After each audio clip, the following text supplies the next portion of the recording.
जय हिंद बच्चों। इस वीडियो में हम लोग 12वीं कक्षा के भूगोल विषय के पाठ 3 पर परिचर्चा करेंगे। हालांकि इस पाठ के बारे में हमने पिछले वीडियो में भी चर्चा किया है।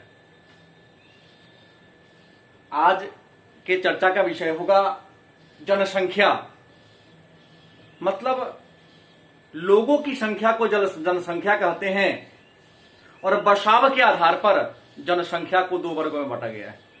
बसाव के आधार पर जनसंख्या को 2 वर्गों में बांटा गया है। एक है ग्रामीण जनसंख्या, दूसरा है शहरी जनसंख्या या नगरीय जनसंख्या। मन में प्रश्न होगा, ग्रामीण जनसंख्या किसे कहते हैं?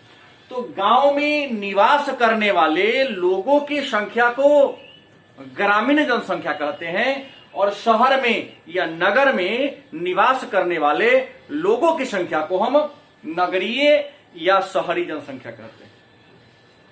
ग्रामीण जनसंख्या जहां के लोग अपने जीविका के लिए प्राथमिक क्रिया जैसे कृषि, पशुपालन, खनन, मत्स्यन इत्यादि पर निर्भर होते हैं और शहर में रहने वाले लोग द्वितीयक और तृतीय क्रियाकलाप मतलब सरकारी या प्राइवेट नौकरी या विभिन्न प्रकार के व्यापार में लगे होते हैं। अगर हम विश्व के कुल जनसंख्या के नगरीय और ग्रामीण जनसंख्या के अनुपात को देखें तो विश्व के कुल जनसंख्या का 48% लोग नगर में रहते हैं और 52% लोग गांव में रहते हैं। विकसित देश की बात करें तो विकसित देश का 76% लोग, विकसित देश का 76% लोग नगर में रहते हैं और विकासशील देश का 41% लोग ही नगर में रहते हैं।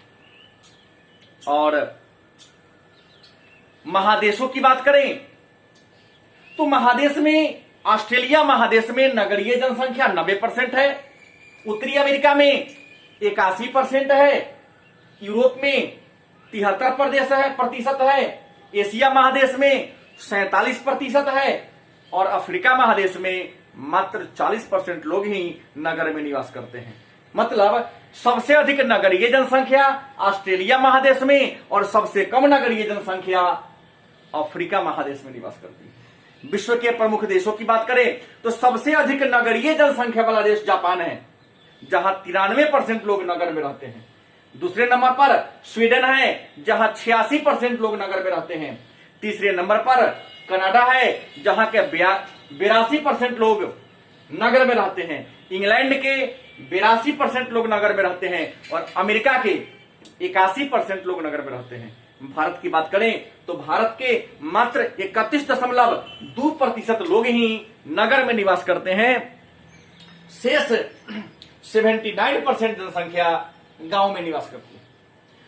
साक्षरता की बात करें, साक्षरता क्या है?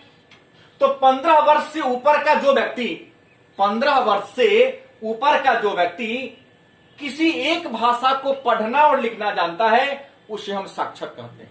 15 वर्ष से ऊपर का जो व्यक्ति पढ़ना और लिखना जानता है उसे साक्षर करते हैं। और साक्षरता को प्रभावित करने वाला कारक है अर्थव्यवस्था का प्रकार, मतलब अर्थव्यवस्था किस प्रकार का है, विकसित है या विकासशील।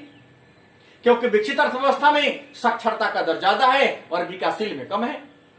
जीवन स्तर मतलब लोगों का रहन सहन खान पान का स्तर, अगर जीवन स्तर ऊंचा है तो शिक्षा का स्तर भी ऊंचा होगा, जीवन स्तर नीचा है तो शिक्षा का स्तर भी नीचा होगा। प्रविधिक विकास, टेक्नोलॉजिकल विकास, टेक्नोलॉजी के रूप में जो देश आगे रहे होंगे वहां शिक्षा का स्तर भी आगे होगा। जो टेक्नोलॉजी के रूप में नीचे होगा वहां शिक्षा का स्तर भी नीचा होगा। जातीय संरचना, जिस देश के लोग जातीय मंडूकता में धसा होगा वहां साक्षरता कम होगा। लेकिन जिस देश में जाति धर्म से लोग ऊंचे होंगे वहां साक्षरता का स्तर ऊपर होगा। समाज में स्त्रियों की दशा, जिस समाज में जिस परिवार में स्त्रियों की स्थिति अच्छी होगी वहां साक्षरता का स्तर भी ऊंचा होगा। और जहां स्त्रियों की स्थिति अच्छी नहीं होगी मतलब स्त्रियों में शिक्षा का स्तर कम होगा वहां साक्षरता का दर भी क्या होगा, कम होगा। अब अंत में है चैप्टर नंबर 3 का जनसंख्या के संघटक का जो अंतिम पॉइंट है उसका नाम है जनसंख्या की व्यवसायिक संरचना। जनसंख्या की व्यवसायिक संरचना मतलब व्यवसाय के आधार पर काम के आधार पर जनसंख्या का वर्गीकरण जनसंख्या का व्यवसायिक संरचना कहलाता है। आपको बता दें कि काम के आधार पर, व्यवसाय के आधार पर जनसंख्या को 4 वर्गों में बांटा गया है।